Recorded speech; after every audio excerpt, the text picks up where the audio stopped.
So first of all, Zach, this obviously is not your first Comic-Con. You're a pro, so welcome back to Hall H. And this is a very special movie. I want to know a little bit quickly about how stoked you are. You've always been a comic book enthusiast. You've lived in this world for a while now. How insane is this particular film for you? Well, it's cool because, I mean, for me, you know, it's really a dream come true type of project because I've always been into the sort of big icon superheroes, and Batman and Superman. I mean, I don't know after that, what do you do? It's they're pretty epic. So, yeah, and by the way, and getting a chance to make this particular movie with this particular cast, I don't know for me how it gets any better than that. I really, honestly, it's been a pleasure and an honor working with this group. I've seen some footage from the film. It's extraordinary. I don't know quite how to articulate what an epic collision and story this is going to be. I think the thing to do right now is to bring the rest of the cast down. Yeah, let's do it. Yeah. Okay. So, ladies and gentlemen, please welcome to the stage Holly Hunter.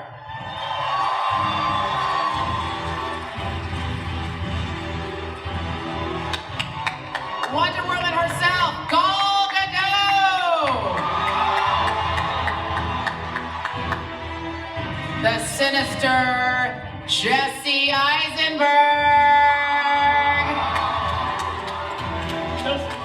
Sinister. He's super sinister. Look at him. He's got a blazer on. That's evil. Ladies and gentlemen, Amy Adams.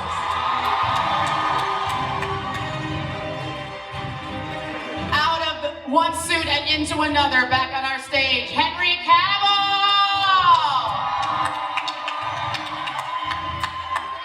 And ladies and gentlemen, the Batman, Ben Affleck.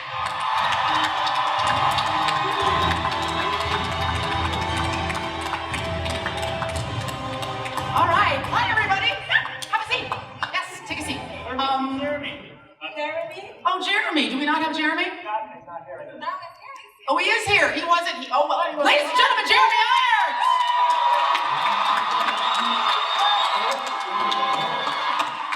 he's not here. Wonderful.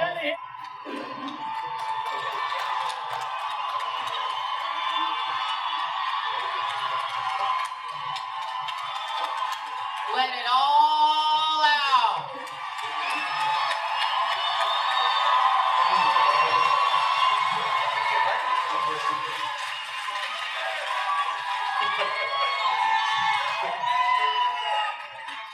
All right. Aw, thank you, Zach. So, I'm supposed to, I've got two big questions off the top before we move to the audience. And the first one is, for people here who are not DC experts, not everybody has read every DC book, 3 people in the back who've never slept. How canonical is this conflict? How rooted in canon is the Batman v Superman conflict? Or is this something that was created for this film? Because personally, I never heard of it till now. Well, I mean, listen, you know, if you want to talk about the story itself or about the sort of particulars of this movie, that was the thing that it's definitely based on just ideas that we had, you know, in a room talking about like what would be cool to see. Now, the idea of Batman fighting Superman it's a thing that happens all the time in comic books. But, you know, for me, images like, there's a bunch of images, and there's been a lot of talk about my sort of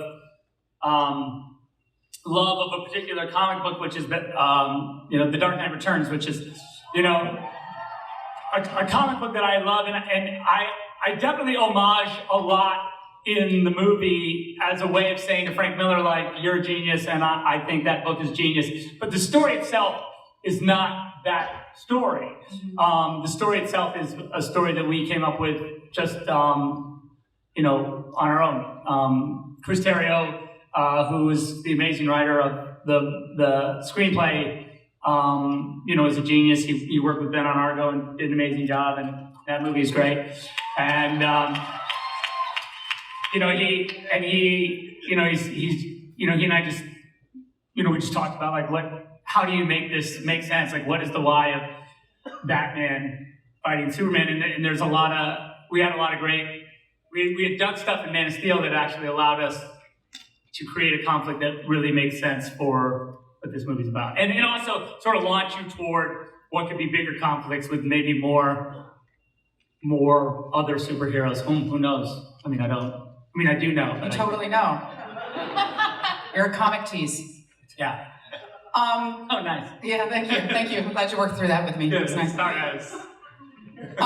This is also the first time we're seeing Batman and Superman together on the big screen. We've seen it in the books before, obviously, many times. And it's also the first time we have both Gotham and Metropolis together. So again, how did you merge those universes, and kind of what rules did you follow and what rules did you break? Yeah, well, I mean, I think the big rule that we broke is we put Gotham and Metropolis right next to each other. I don't know if it had appeared that way ever, maybe somewhere. Probably, it's been, you know, if you dig deep enough, you can find a justification for just about everything. But it made sense to us and worked for our story that they were kind of sister cities, you know, across the big bay. And so you had kind of, it's like Oakland and San Francisco kind of a vibe. Yeah. I'm from San Francisco. San Francisco would win, I think. Okay. Yeah. So you're from Metropolis. I'm from Metropolis. Okay, good. That feels good. Look, people know this world, and I think they know this world intimately, but there have been so many iterations and so many reboots, obviously, in the DC universe. I want to talk a little bit about the panel here, because this is a pretty iconic group of characters that people know, that have been played before. If we could just go down the line and talk a little bit about what creative challenge that presents when you're playing a character that's been played before multiple times by multiple actors. What do you stay true to from the canon, and what do you invent? And was that challenging for you? Did everybody just find a new way into the character and it was simple? I don't know. Should we start with me? Why don't we start with Carl? Anyone who would like to start? This is a democracy. Okay. Well, Michael Caine was pretty amazing. As Alfred. So I had big shoes to sit in, but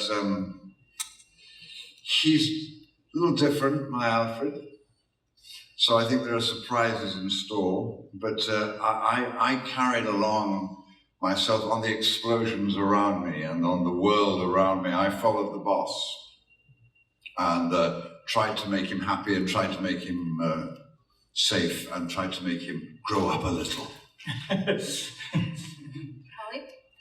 you want to take it? Hi everyone, you look so beautiful. Thank you for being here. I'm so excited, so I'm just buying some time. Well, for me, with Wonder Woman, I feel like I have been given such a huge opportunity to show the strong, beautiful side of women, finally. And thank you. And Wonder Woman has all the strength of a superhero, but at the same time, she's very sophisticated, loving, and has a lot of emotional intelligence. So for me, I feel very, very privileged to be the one who's going to bring her back to life. And I just can't wait to celebrate this character, and I hope you all enjoy it. Thank you. You could do the girl power? Okay. Girl power fist. I was going to say the thing about the strong, independent women, but she took it. No, my character has been in, obviously, other movies, and, there's always kind of like a campy element to the character, but probably in terms of your question, I think there's probably a real kind of emotional groundedness to this version of it, and I attribute that to the writer, Chris Terrio's accent. He's just such a phenomenal writer, and gives every character in this movie's like real emotional core, even though the situations are so heightened and theatrical. Yes. He also had the most luxurious locks of any Luthor ever. Really, swing that around. That was beautiful. A very low bar. They were all bald.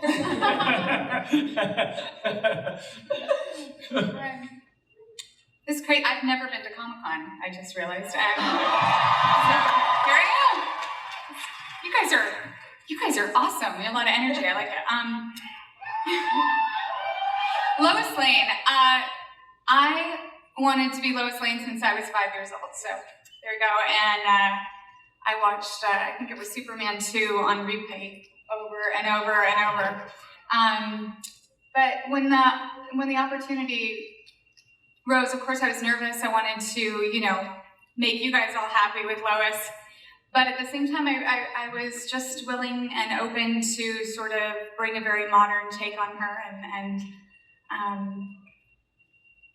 just sort of embrace again this really strong woman. And it's this wonderful thing that women have where we have this emotional intelligence and the vulnerability along with strength that I thought was really beautiful that Zach lets me bring to Lois.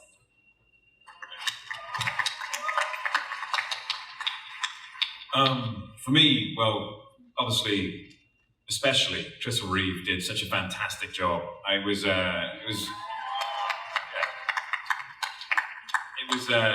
dangerous for me to go anywhere near that. So I left that to its own thing. And then just with Zach on Man of Steel, built the character as much as I could, drawing from the canon. And I've just tried to follow that, stay true to the character that we ran with in Man of Steel.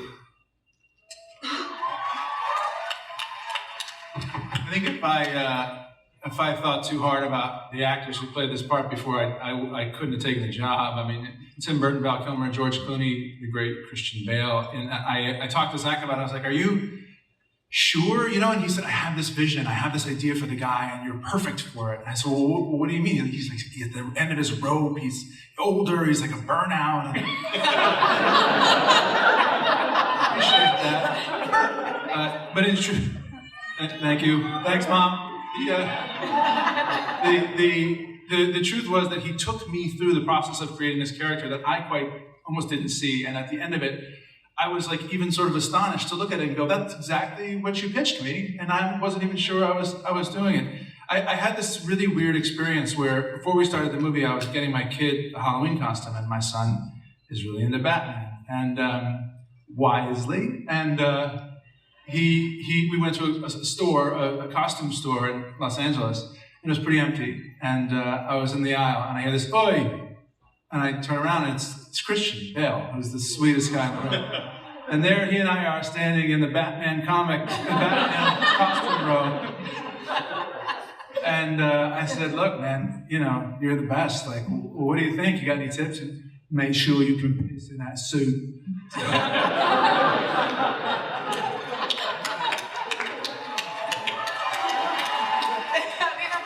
Concerns. Yeah, we put a zipper on it. Yeah. Did you? Actually, I think, Henry, we put a zipper on your suit retroactively, didn't we? This time. Yeah, this time. Yeah. You don't think of these things. I think it'll be fine. I mean, how long is he going to be in it? It's not going to be that long. Yeah, like 15 hours. Oh, and also, let me just say, Holly has an original part in the film, and I've been such a giant fan of Holly's forever. When we were writing the script, I was like, okay, we need to find a part. We need to write a part for Holly Hunter to play in this movie. I don't care what the F it is. But it turns out that it's a super important part, so that's good. But she's amazing, so I just had to say. I'm gonna be a dick. Because the title begs a very specific question, right? Which part of the title?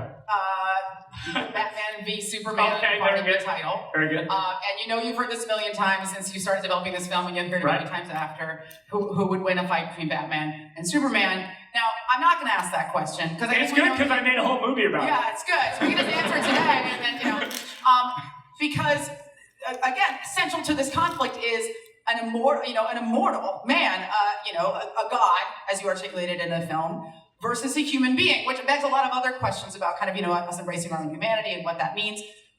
However, this Batman seems to be Mecha Batman. He is a little bit I think the thing to look at in we call it the mech suit, whatever, but in truth, it's a self-preservation concept, not to, give anything away, but it's not really enhancing his strength more than protecting him buying him time, if you will. From everything that Something. Superman is going to Yeah. blow out of his eyeballs, Because he's mouth, just going to and get nose. pummeled like a pinata. You know, so It's the rest you have to see because it's slightly complicated. okay. We're gonna Like I said, it's a whole movie. It's the whole The whole entire Answer film. that question. Literally, that's the only question. All right, we're gonna take an audience question. Yeah. Hi. Okay. So, You're adorable. Look at you. Yes. thank you. Strike a pose. So, anyway, clearly in the movie, you deal with a lot of philosophical issues in the film. And what I was wondering is if any of what you work through maybe perhaps changed the way that you will look at life now. You just stayed adorable through the entire question. Who's it for? Pure adorability. Who is that? You Was are that for Batman smarter and than Superman? everyone up here. That could really be for whoever has an answer for it. Bucket of cute on the left. Zach, you can take this one. Is there anybody who wants to tackle That feels like those guys down at that end. It seems like Batman. Batman, Superman. I'm just. I don't know, it's kind of tough for me to say.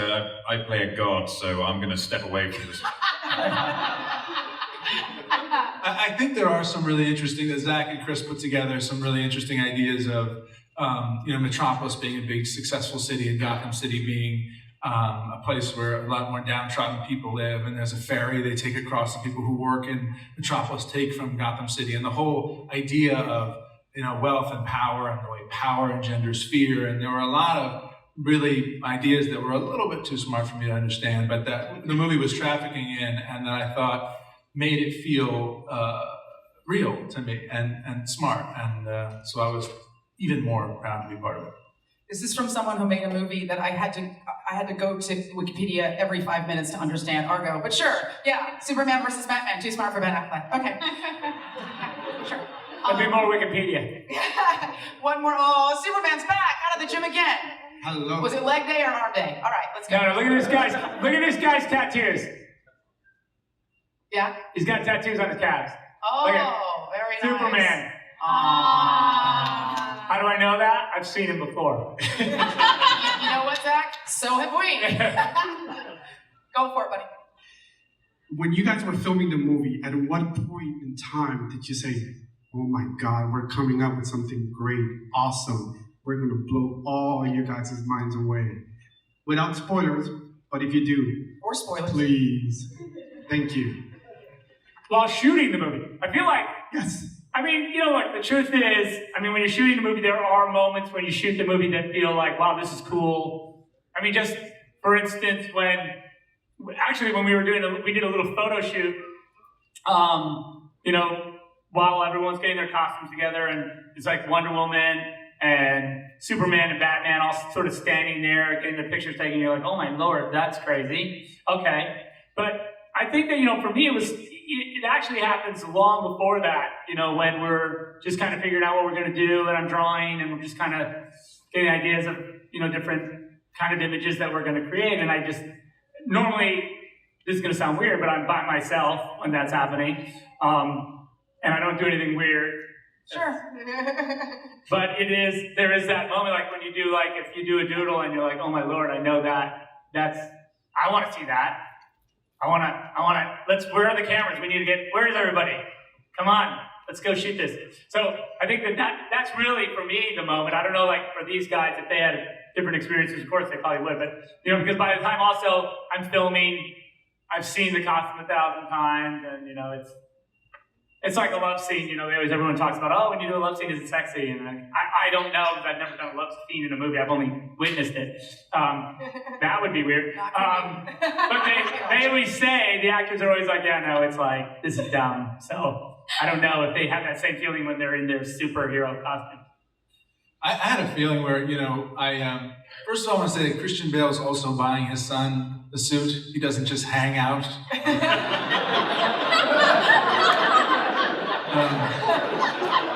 But for me, you look at the cast and you look at the script, and that's so much of what's there. And I always thought you can only tweak a certain amount past that because you've almost kind of made the movie. And I remember a day about 2 weeks in it where I had read the scene and I thought about how to play it and I came in and watched it and I thought, okay, yeah, we should probably like shoot it this way or that way. And Zach set the shot up so that it was one shot and he put it on a crane and it came around and it covered everybody's dialogue and it kind of encompassed the scope of what we want to do. And I was just like, fuck, I would never do that. That's so good. Sorry, it says people are under 18. They've heard it before. But anyway, I remember thinking that we were in good hands. Kind words from a kind man. Before we move towards the end, we just haven't heard anything from Holly, and I just want to hear something out of your beautiful mouth with your beautiful. Want to hear my voice? That's it. Thank you. All right.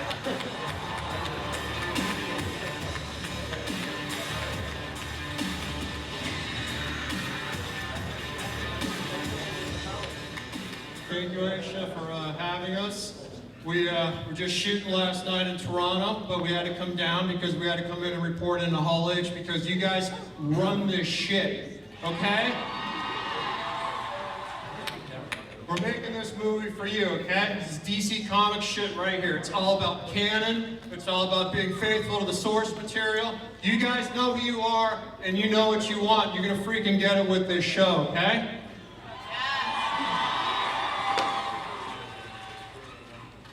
And all this, good versus evil shit's kind of played out right now. It's time for bad versus evil, right? It's time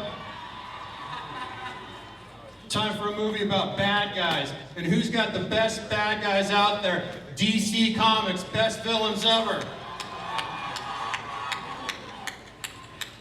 Now, I'm not trying to start no, East Coast, West Coast feud with Marvel Comics now.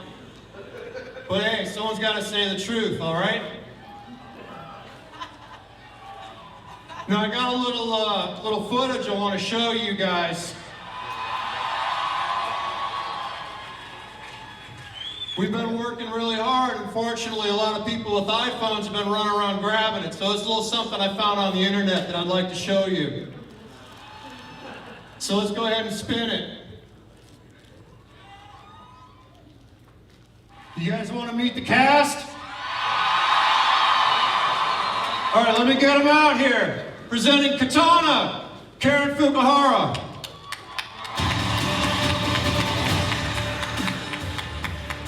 Slipknot, Adam Beach. Enchantress, Cara Delevingne.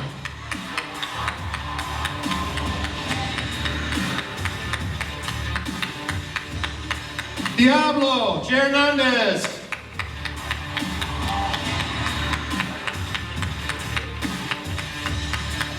Killer Croc, Adewale Abaje.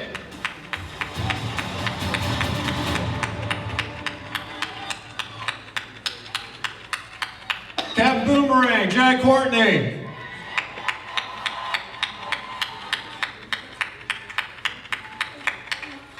Colonel Rick Flag, Joel Kinnaman.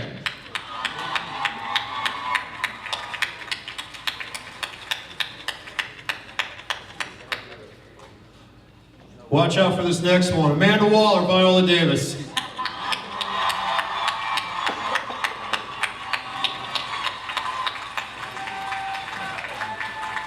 Harley Quinn, Margot Robbie.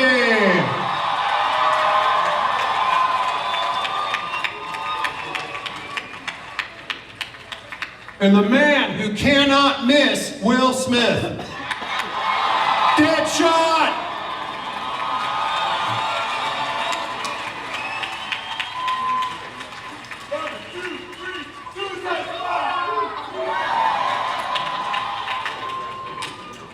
All right, that's kind of it. Thanks for having us, guys. We got to go back to work.